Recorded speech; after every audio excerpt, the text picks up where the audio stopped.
Welcome, everyone. My name is Ricardo Camacho, Director of Safety and Security Compliance at Parasoft. And thank you for joining us today for this webinar on Simplified Software Testing on Target Hardware. Now, I want to put things in context and provide a general understanding of testing on target hardware, which Parasoft refers to this capability as cross-platform testing. So if you look at our website or do some searches, you'll find it under that term. Now with CC++ test, developers can create or auto-generate test cases in CC++ test on the host environment, and that can be on a Windows or Linux platform.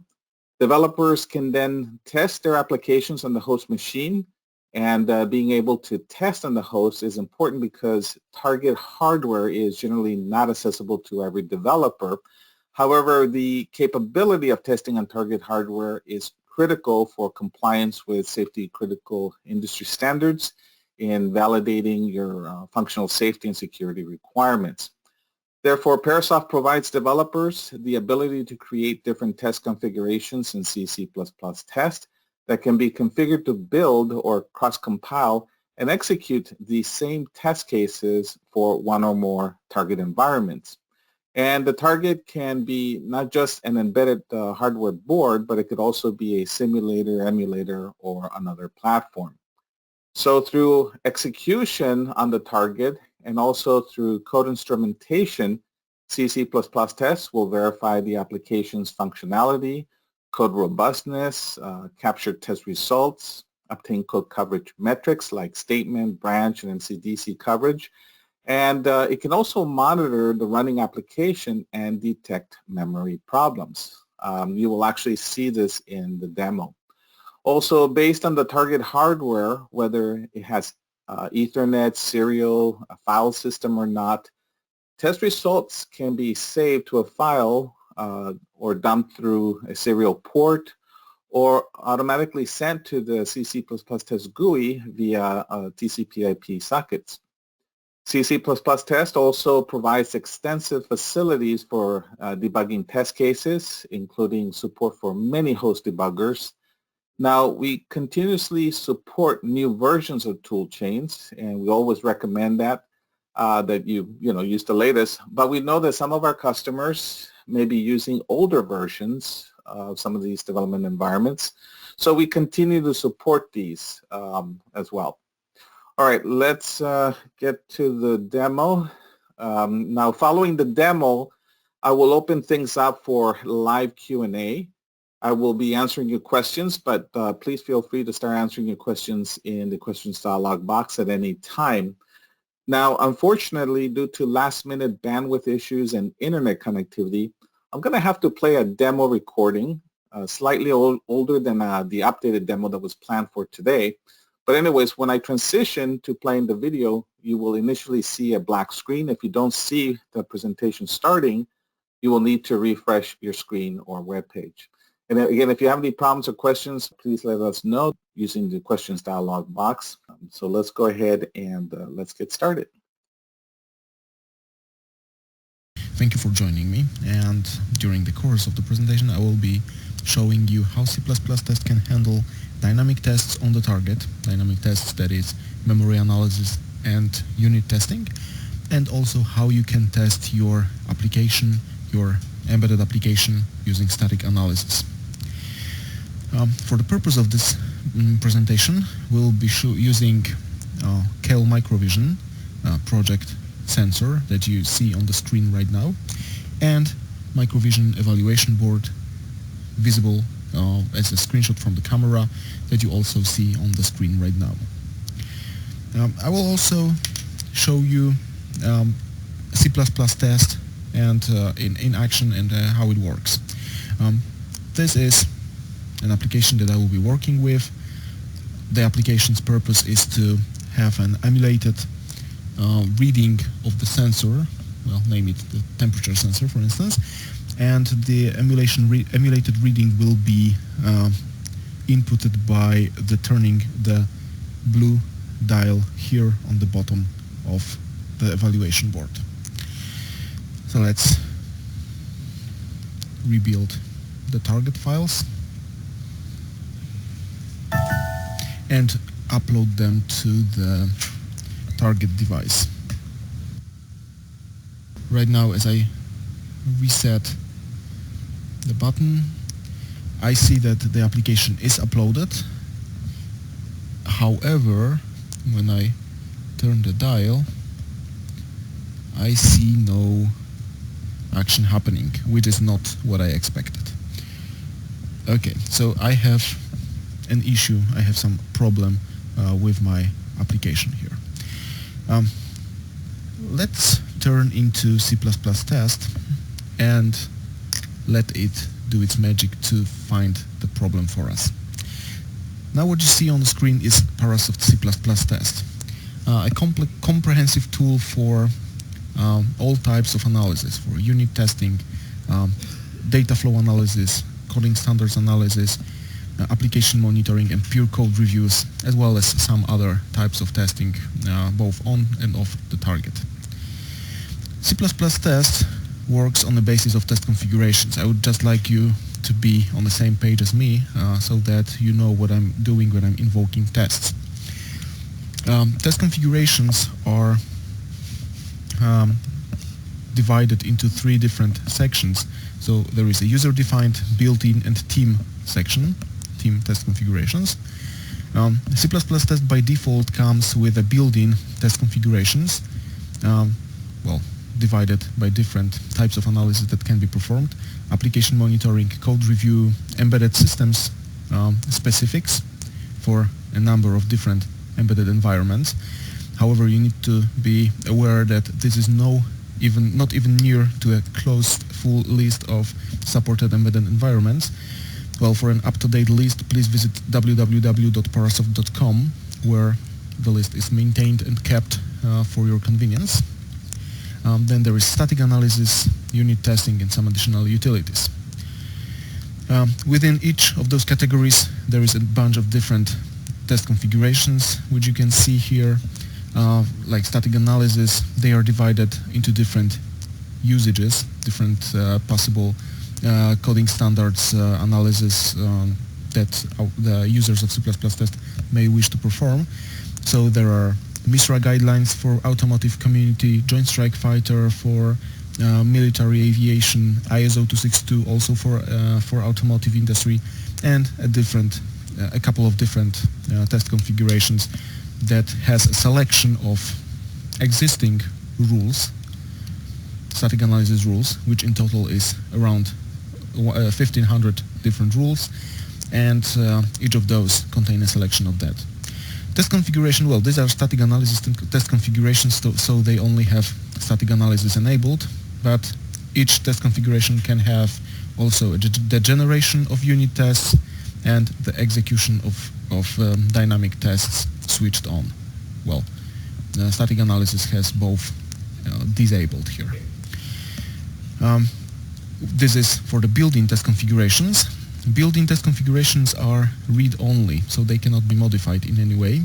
In order to have them modifiable, I need to duplicate them to the user-defined section, as you can see, and here it is. Now I can switch my modifications. I can make my modifications, I can switch rules on or off. The granularity is very high, so each individual out of this 1,500 almost different rules can be chosen upon whether I want to test against or not. So this is for the static analysis. I could also, of course, here enable generation of unit tests, execution of unit tests. However, combining those techniques together in one test configuration is not recommended, so I won't run this configuration further. Okay. Now let's start C++ test static analysis and see what problems it can find using this type of testing. In order to do this, I need to right-click on the project name, choose Parasoft, test using built-in static analysis, Parasoft recommended rules here. This is the test configuration I will be using. And right now C++ test preprocesses, parses the files, and checks for errors inside of the parse trees. So we are using the compiler to get the preprocessed version, and then our parser comes in play to parse the files and to allow us perform the static analysis. Two tasks are reported inside of our sources. Let's verify what those findings are. I see that they are both, of course, static analysis violations, assignment to status using an expression that yields a Boolean value for both, however, in different lines of code. So both problems are of the same category. Now I am using an assignment operator instead of a comparison operator here, which in my case is an obvious error, is an obvious mistake.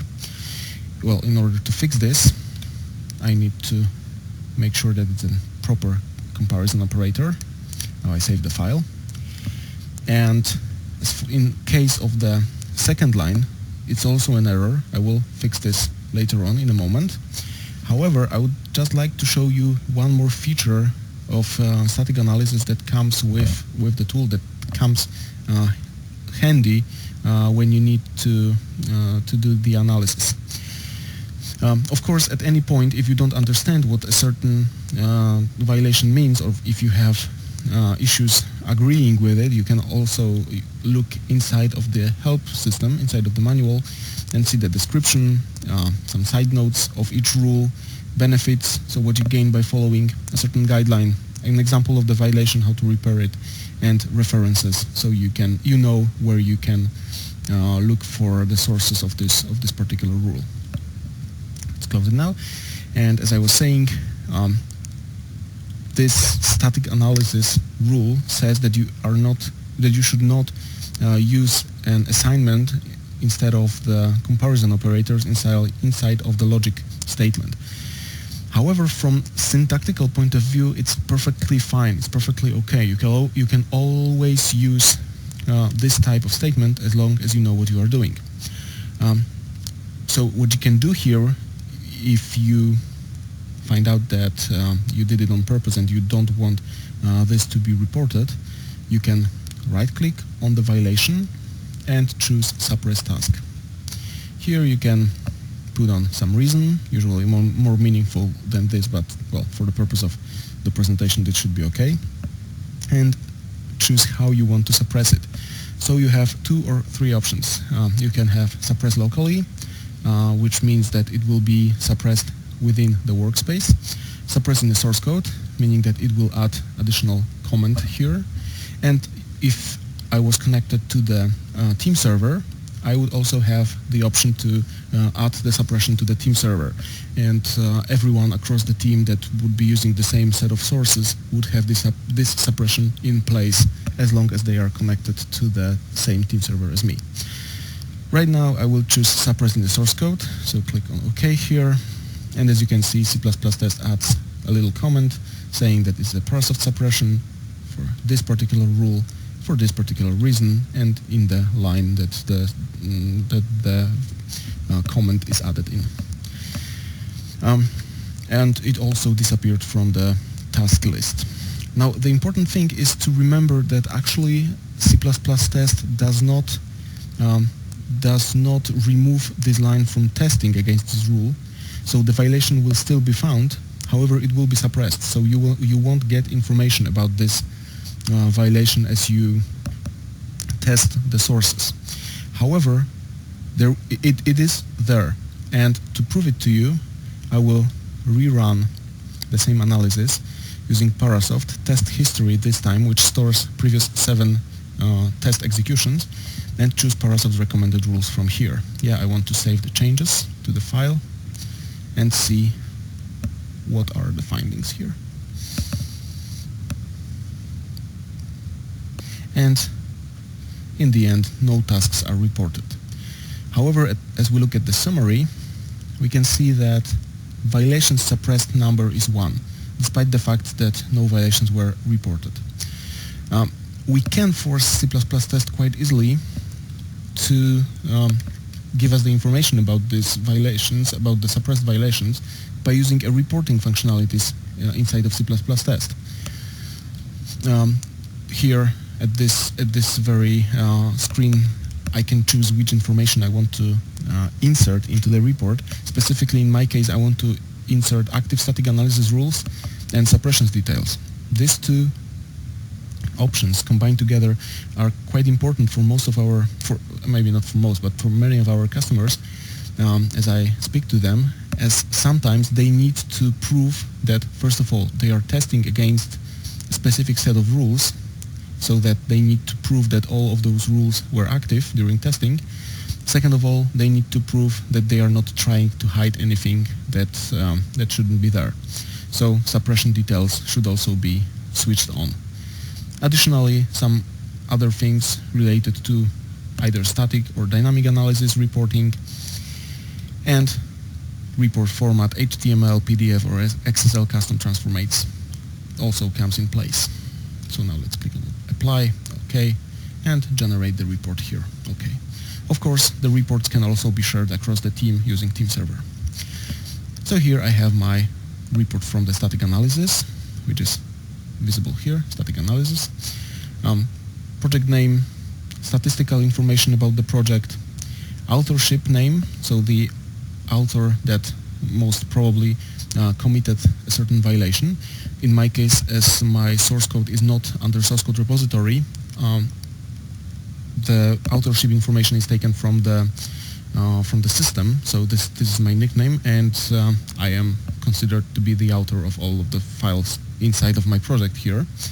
And when I click on the author name, I can see the detailed information about my violations, including suppressions. So exactly where and how what suppression takes place inside of my sources. So nothing can be hidden here. Also, information about the suppressed tasks is visible in this table here. And finally, also something that I decided to be inserted into the report is an active static analysis rules. So all of those rules that were active during testing are visible here on the screen right now. Let's close it. And now, just like I said, it was a violation, so I need to fix this. Now save my file and rerun the analysis again using test history. So C++ test was able to find a real problem in my application, the problem that was not visible in Kale Microvision due to the fact that the warning level was set to low. And C++ test was able to pinpoint those problems for me. I was able to fix them. Now no tasks reported. So my issues are gone now. I fixed them. At this moment, I want to see how my changes influenced the way the application works. So I go to Microvision. It asks me if it should reload changes outside of the editor. Of course, the changes were made using C++ test. So yes, I want to reload this. You can see that the changes were actually performed. This is due to the fact that C++ test uses an imported project file from Kale Microvision, which effectively means that we are working on the same set of sources, both inside of Microvision and inside of C++ test. This helps in testing dramatically, greatly. So now let's rebuild the sources and load them into the device.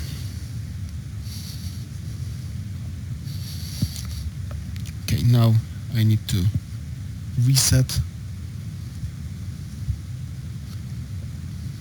the target device, and you can see an improvement. I have information that the sensor status is low. So now I can start emulating the reading by turning the dial here. It changes from sensor low to sensor high at a certain point. Then I turn it up again. And finally, I have some, well, garbage reading, garbage output, which is definitely not something that I would like to see here in my application. So, again, a problem appears. Judging on the type of the problem that I'm seeing some garbage information, garbage reading, I can assume that it's a problem with how my memory is being handled, the problem with which portion of the memory I am reaching to. And I could, of course, use the debugger here to help me find the problem. However, it would not do it automatically. It would only serve as the tool allowing me to see what's going on underneath, under the hood of the application. However, I would have to do all the labor myself. That is why I will use C++ test again. I will use C++ tests, another technique, which is called memory monitoring or application monitoring. And I will ask C++ test to help me find the problem for me. So I will go to the project name, run Parasoft, test using user-defined, run KL Microvision application with memory monitoring. So now I have my application ready, and what C++ test does right now is it's, as you can see on the console view, where every single step is visible, C++ test parses the files, instruments the files, then compiles them, builds and links and builds the test executable, and finally, as we have the test executable for KL Microvision, C++ test, what you see on the left top side of the screen right now, C++ test puts a simple script into KL Microvision that tells it what to do with our test executable. And we have Microvision visible right now. It switches into the debug mode, and we have our application running on the target device right now. So what we can do right now, sensor low here, what we can do right now is we can reproduce the error just like it happened before. So I have sensor high now, and I need to turn the dial high up to have the problem reproduced. As you can see, the garbage reading is of course different because I am reaching a different part of the memory right now using this debug mode. So now I'm turning the dial back, and I will stop the application run. As you can see, just as I did it, C++ test, or actually the test executable, informed Microvision that it should stop running, and it switched back to C++ test. So now C++ test reads the test results. In this case, in this particular case, the test results were being dumped in the internal file system of KL Microvision, of KL evaluation board, and this XML file was transferred back to my PC here for C++ test to be able to read the results. However, we also support out of the box, we support TCP/IP stack transferring, we also support RS-232 serial port, and also we provide you with an API which you can use to implement your own custom port, custom transfer method to get the results from your device to the PC and for C++ test to be able to see the results. As you can see, one task is reported. Let's review the task here. Reading array out of range. So kind of what was expected, memory problem, the array was read out of its range. You can see that C++ test informs us what index was used and what are the valid ranges based on an array size. Also, we can look at the call trace. So starting from the entry point to the application, we see the main loop driver was called, then main loop driver was calling handle sensor value. From handle sensor value, print message function was invoked, and finally here we have our array that was read out of range. So we can track down why the parameter print message called message index here was called improperly. So here we have print message, so index was passed, and let's track down how the index behaved. So we initialize it with -1, which is obviously not the correct value for an array. Then we have index being overwritten with value low, with value high also. let's see what the values here are. Value low 0, value high 1. So that's exactly what was visible on the screen. And finally, at a certain point, the application stopped reading the correct memory cell. And looking at this line here, we may assume that this point was when the sensor reached value of 30. So this is a troublemaker here. We need to remove this, and we need to make sure that our application is not limited to a certain value, and that it supports the full range of values here. Now let's save the application, remove the result, and let's rerun the same test again. So Parasoft, again test history, run KL Microvision application with memory monitoring. And now the analysis starts again and commences. Again, we can see exactly step by step what is going on during the analysis. So if any issues appear here, they would be visible instantly on the console view. Okay, we have compilation process gone. Most of the results were up to date, as you can see. Now linking, and finally we have our test executable ready. So the process begins again. C++ test will in a moment pass a file into KL Microvision, which will pick up this script and execute the tests on the device automatically. Okay, Microvision starts. Switches to the debug mode, and we have our application running now. So now let's see if it fixed the issue. Sensor low. Let's try putting it to high.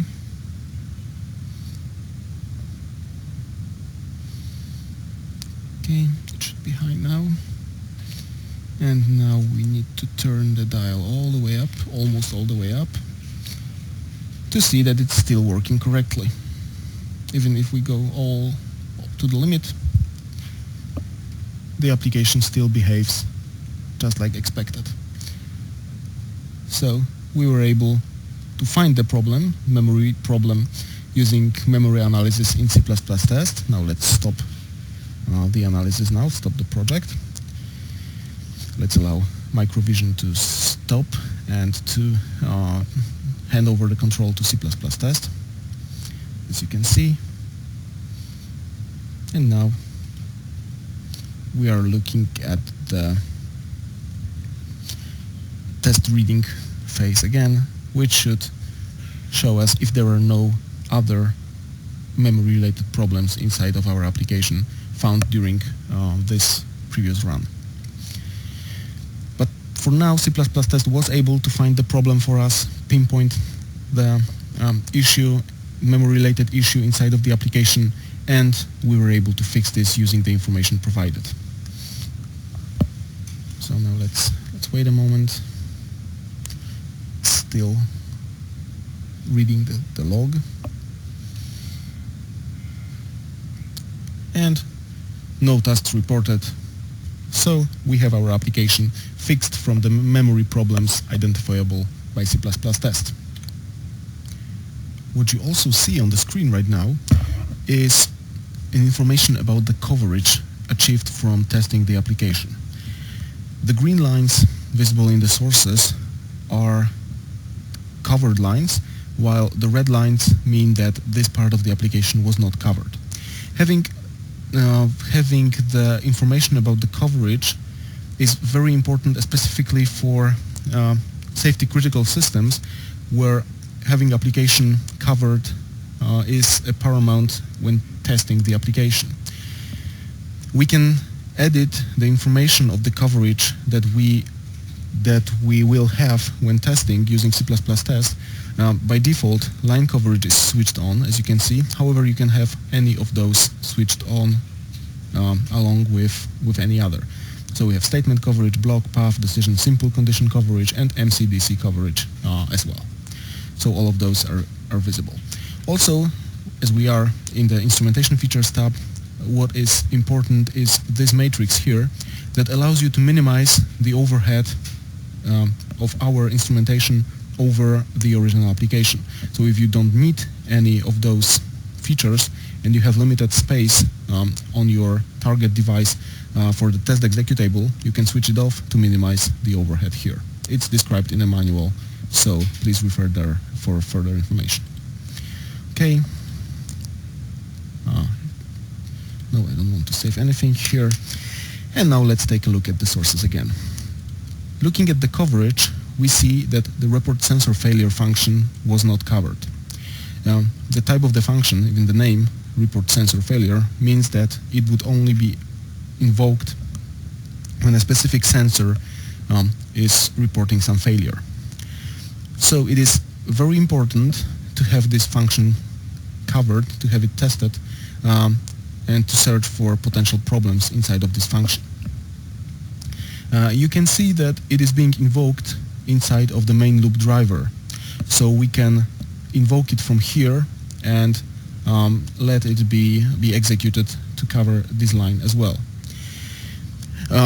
In order to do this, we will use a unit testing technique, which is another dynamic test technique inside of C++ test, along with a stubbing functionality, which is an addition to unit testing.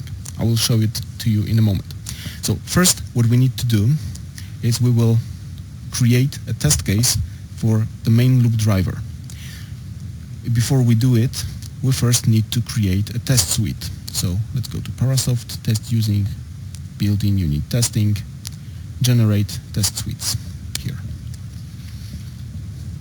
Right now C++ test generated no test cases and one test file. We can look it up in the test cases explorer, tests, test suite here. A test suite is like a holding place for the test cases. Right now our test suite is empty.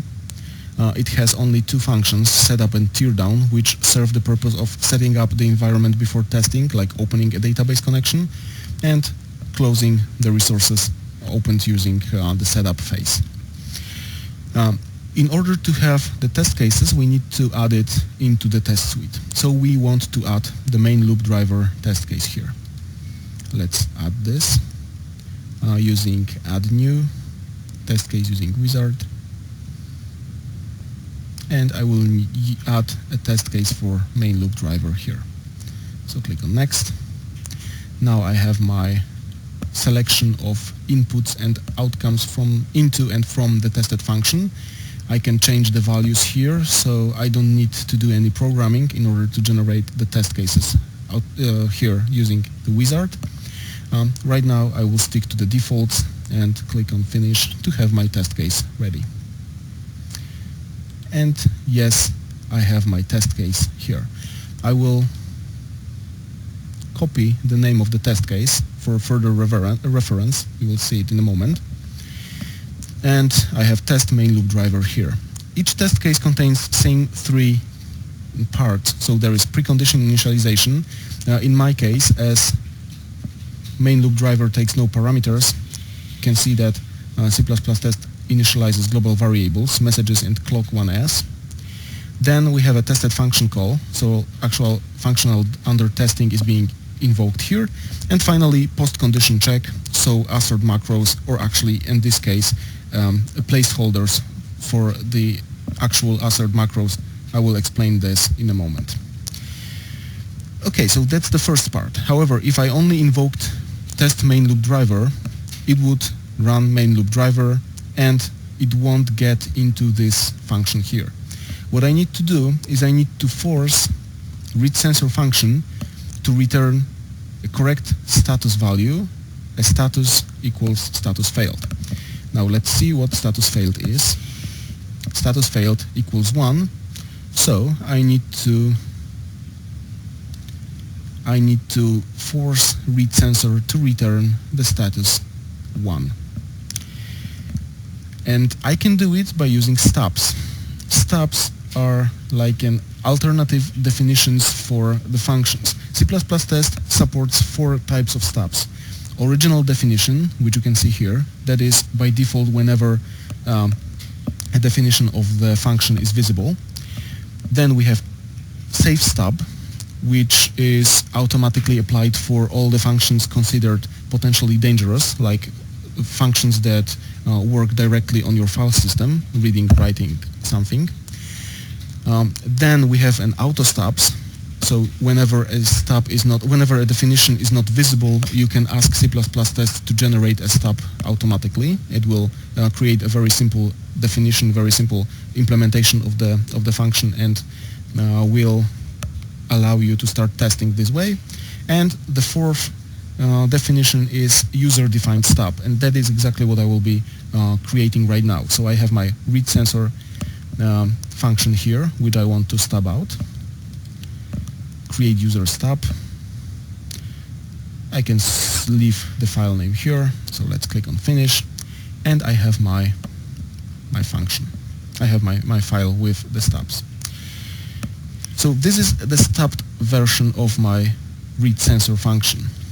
Whenever during testing C++ test will see that read sensor is invoked, it will use the stubbed version invocation instead. What I want to do is I want to have it returned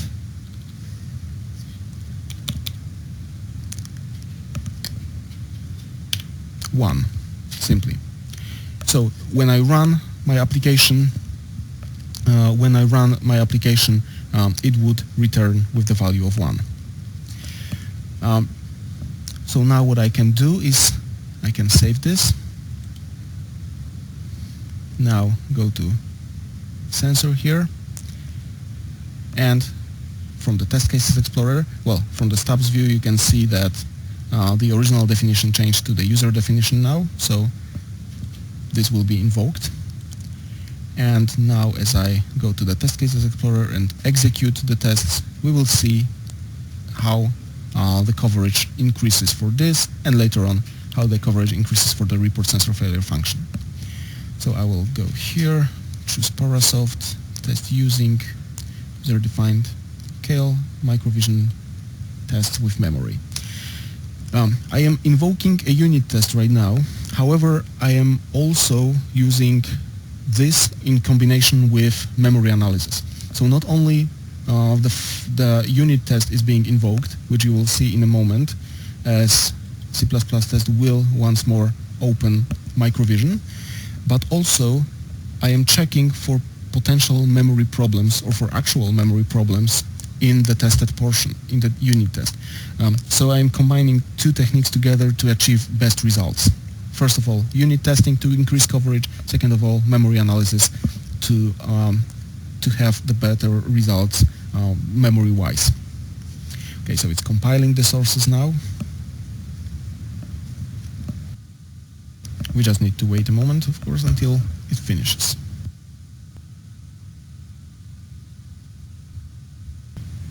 Actually, what happens right now is C++ test, as you can see, engine runtime.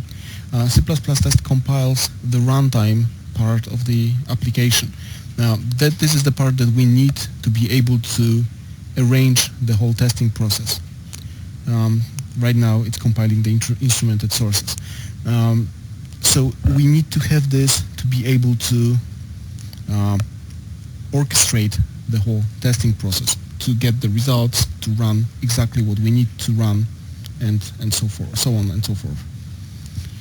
Right now, okay, it finished building the test executable and invokes KL microvision.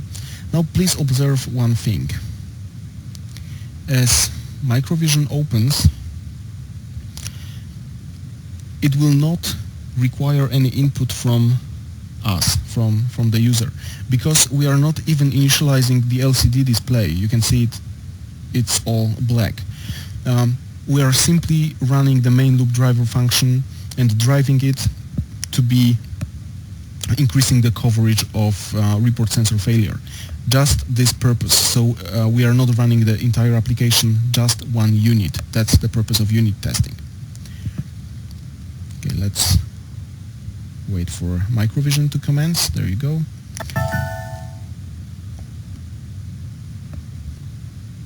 Now it's entering the debug mode, running on the device, however behind the scenes, without anything visible, and closing the IDE. Now we need to read the test log, and it's finished. Test succeeded. Actually, 0 tests succeeded, and 1 task is reported. Let's verify what it is. Runtime error detection violation. So our memory monitoring succeeded. We increased the coverage here, we increased the coverage here, and we found some problem inside of the report sensor failure function. The problem is that this array is a null pointer now. We can see how it's being passed. Well, it is being passed as an error code, and instantly I see what the problem is.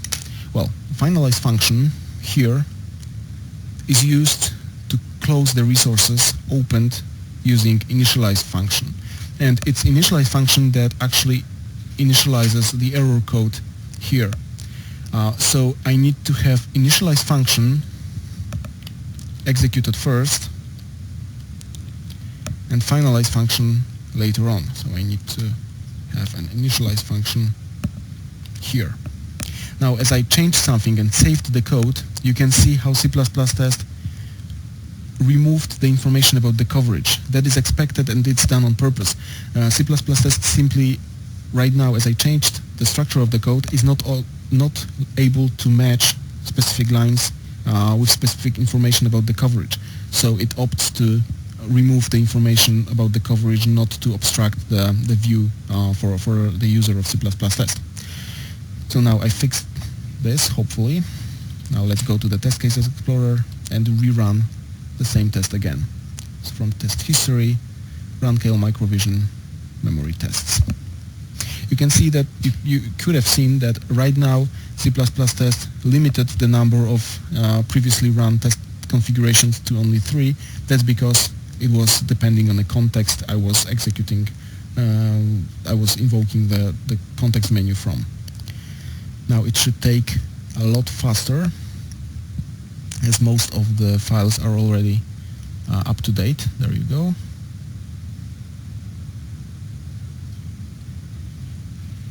And, well, fast as the lightning compared to the previous run. We are now again invoking the tests using KL Microvision on the target. Again, nothing is visible due to the fact that we are only using a single unit from within the application, so even the LCD display is not initialized properly. So programming, now Microvision opens, test invoke, and finally, after the unit test executed, we are back to C++ test. Now, we see that one test succeeded. Previously 0 tests succeeded. We only invoked 1 test, so that's expected that either 0 or 1 will succeed. However, we have 2 tasks reported. How can this be that we have more tasks right now than previously, but the tests succeeded? Now let's take a look at the quality tasks tab. And what we see here is review unit test outcomes. When I double click on one of those, it takes me to the test suite, as you can see, and takes me to those placeholders that I mentioned before. So right now C++ test, as you see here, recognizes that after the testing has finished, messages equals null and clock S1S equals 0. And those two can now be changed into a correct assert macros simply by right-clicking on the outcome and choose verify outcome here. The same with this. Of course, this could have both been done with a single click, no problem here. However, right now C++ test will execute the tests, and after each execution will check whether messages is null and clock1s equals 0. If it does, no problem will be reported. If at some point the values changes, then C++ test will report a regression inside of their application. Of course, additional features with unit testing that come with C++ test, like automated stubs generation, like automated tests generation, or using data sources, can also be used on the target, but this exceeds, well, the content and the purpose of this presentation. I can only assure you that all full functionality with unit testing also applies to both on-target and off-target testing. C++ test can work on the target, to perform testing on the target just like it does on the native environments. That's it from my side. Thank you very much for your attention. Thank you very much. Bye-bye. Now that was a fantastic demonstration of Parasoft's capabilities in testing on target hardware. Now if you want to learn more about C++ test or some of our other solutions, you can request a custom in-depth demo, or you can send us an email at info@parasoft.com. As you can also see here, I've placed some QR codes on very informative collateral, including subjects on some of our other product solutions for Java, C#, and VB.NET. So let's open it up for Q&A. And some of you have already submitted some questions that I've responded to. We have a few here. In your demo, you mix static analysis with dynamic testing. Which one do you recommend to start with? So yes, we started off with static analysis, and we always recommend static analysis because, as you know, it can find a lot of issues early on before you even done any execution, and you can fix all those issues early on. Also, one of the things we'll recommend is in practice, you might want to also integrate this as part of your CI pipeline so that as you check in your code or commit, that testing static analysis can be performed for you automatically. Do you support Lauterbach Trace32 debugger? Yes, the Lauterbach debugger is popular amongst our customers, and it is supported. A similar level of automation for the on-target testing is available with Trace32. Let's see, what is the overhead of the code execution when running on target? So that's a great question, and it's not always easy to answer. C++ test instruments the source code in order to collect coverage metrics and detect runtime problems. Code instrumentation affects execution performance. The impact depends on several factors. So a precise answer is not always possible without knowledge of the details of the development environment, the compiler, and the target platform. But to give you a rough estimation, the overhead can range from, say, 100 to 500 or 600%. Now, there are several ways in which the impact overhead can be minimized. First, users can select a subset of code instrumentation features instead of enabling everything. You probably don't need all various code coverage metrics at once. Second, testing results can be sent back to host either on the fly or stored in memory and sent out after testing. The second approach will impose a smaller overhead.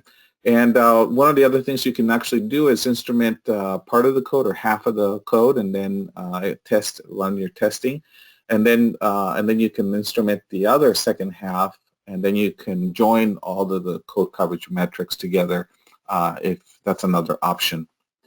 And one last question, what kind of memory problems can you detect with code instrumentation? So there are several classes of problems that can be detected, including do not access memory using a null pointer, do not access memory using a dangling pointer, do not read uninitialized memory, and also avoid memory leaks. Now we've gone way over the 30 minutes demo that we had arranged for today, and that's all the questions we have. I really appreciate you attending, and please, if you have any questions following this webinar, visit our website. Visit the C++ test product page. We have a tour that you can take, a simulated tour, or you can also request a demo. Well, thank you very much for attending. We have these once a month. I think the next webinar is on March 6th. It's going to be on testing applications using IAR. So I think you'll find that also very, very interesting. All right, folks. Thanks again. Bye-bye.